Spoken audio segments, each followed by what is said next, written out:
जय हिंद दोस्तों। सुरक्षा पथ चैनल पर आपका हार्दिक स्वागत है। मैं हूं मयूर और आपको सुरक्षा की कुछ खास बातचीत बताना चाहता हूं। हमारे देश में बहुत सारे बेटियों के साथ अत्याचार हो रहे हैं, बलात्कार हो रहे हैं और निर्मम हत्याएं भी हो रही। वैसे ही एक घटना है जो कतर में हो रही है। कतर के अंदर पूर्व भारतीय नौसेना के सैनिकों को सजाए मौत सुनाई दी गई है। ये 8 नेवी अफसर कतर में एक खास कंपनी के लिए सिलेक्ट होते हैं। कतर में वो एक कंपनी के लिए काम करने गए हैं और उनके ऊपर ये इल्ज़ाम लगाया जाता है कि ये इजराइल के लिए जासूसी कर रहे हैं। और अचानक से कतर की कोर्ट ने इनको सजाए मौत सुना दिया है और बहुत दिनों से ये प्रोसेस चल रहा है और वो भयभीत है कि अब हमें कौन बचाएगा। तो दोस्तों देखिए, अचानक से कहां से उनके जीवन में एक नया मोड़ आता है और कैसे उनकी जान बच जाती है और वो सुरक्षित भारत में वापस आते हैं।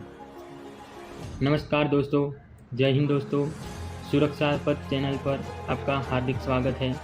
अगर आपने मेरे चैनल को सब्सक्राइब नहीं किया तो कर देना और आपको मेरी ये जो 8 पूर्व सैनिक नेवी अफसर है उनकी स्टोरी से कुछ अगर सीखने को मिला हो तो चैनल को सब्सक्राइब करना, लाइक करना। तो देखिए दोस्तों कैसे उनकी जान बचती है। आज की यही खास बात है जो मैं बताना चाहता हूँ।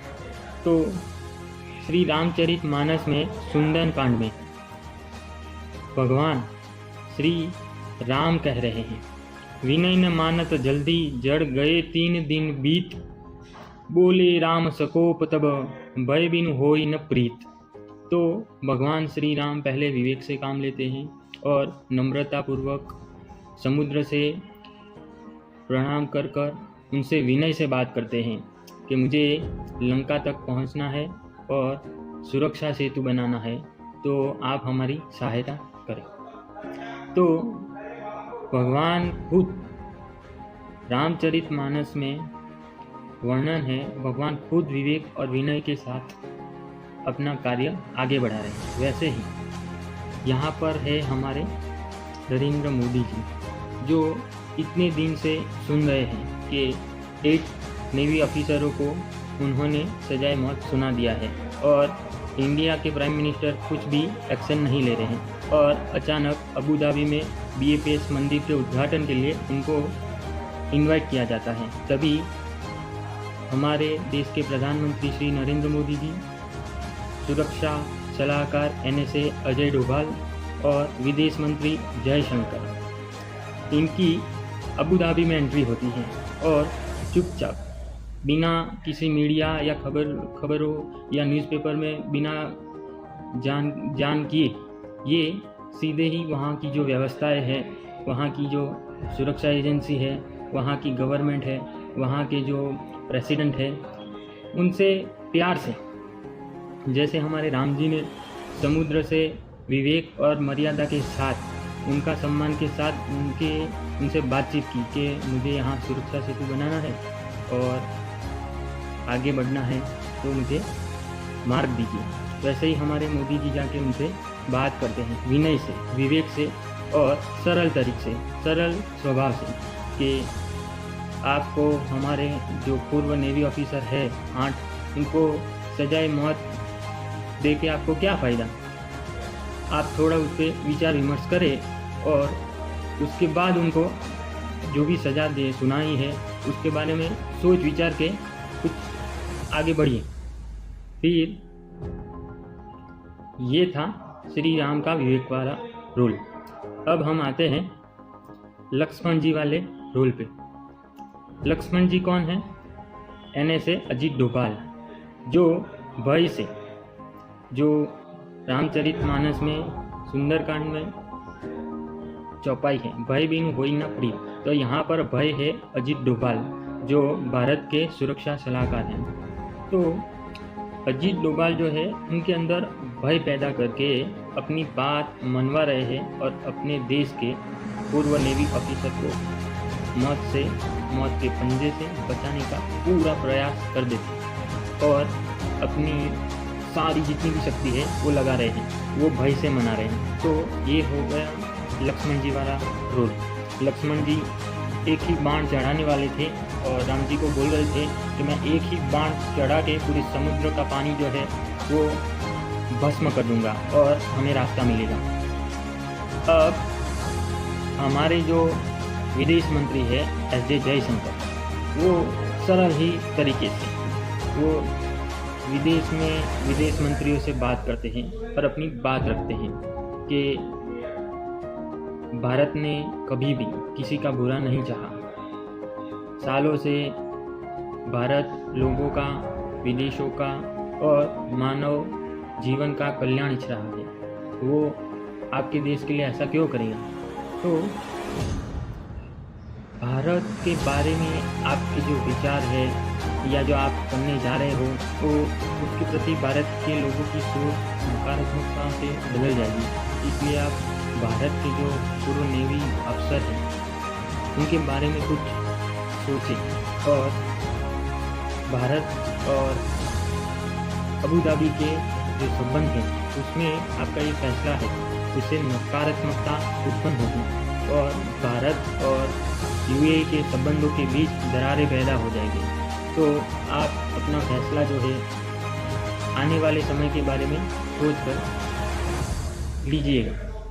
तो कतर इस पे सोचता है और अपना जो निर्णय है वो मोदी जी को सुनने के बाद, NS अजीत डोभाल को सुनने के बाद और विदेश मंत्री एस जयशंकर को सुनने के बाद वो अपना फैसला बदल देते हैं। तो दोस्तों,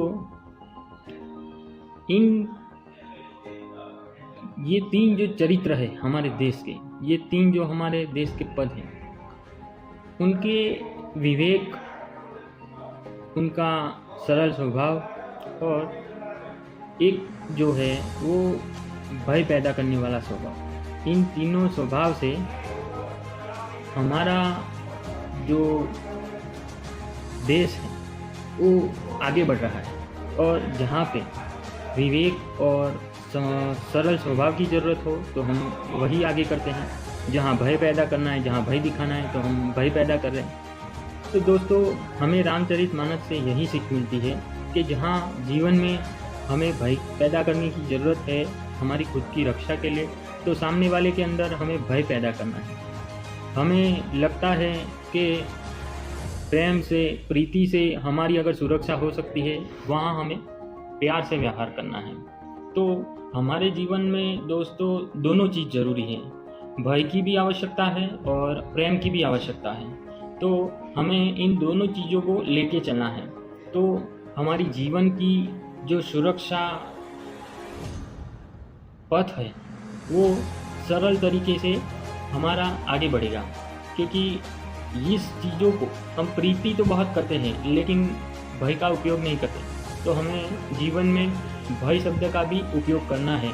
जहाँ पे प्रीति से काम ना हो वहाँ भय पैदा करना है, और जहाँ अगर प्रीत करने से लोगों को ये लग रहा है कि ये तो बहुत अच्छा है, सरल तरीके से बात बन जाएगी और सामने वाला बंदा जो है हमारा नुकसान कर देता है, हमें चोट पहुंचा देता है, तो ऐसे ही हमारी जो महिलाएं हैं उनके साथ हो रहा है। उनको कमज़ोर समझ के, उनको सरल समझ के लोग उनके साथ अत्याचार कर रहे हैं। तो हमारे देश में भय और प्रीत दोनों का तालमेल रखना है और दोनों चीज़ों को एक साथ में लेकर चलना है। तो आपको मेरी ये बात से भय और प्रीत अपने जीवन में कैसे लाना है और कैसे भय का भी हमें अपने जीवन में स्थान देना है और प्रीत का भी। तो दोस्तों, भय और प्रीत के साथ अपने जीवन का सुरक्षा पथ एकदम निर्भय होके हमारे जीवन पथ को आगे बढ़ाना है और सुरक्षा सब्जेक्ट हमें इस पे थोड़ा फोकस करना है। और ऐसी ही खबरों के साथ, ऐसे ही स्टोरी वार्ताओं के साथ हमें अपनी सुरक्षा कैसे करना है वो सीखते रहना है। जय हिंद दोस्तों, जय भारत।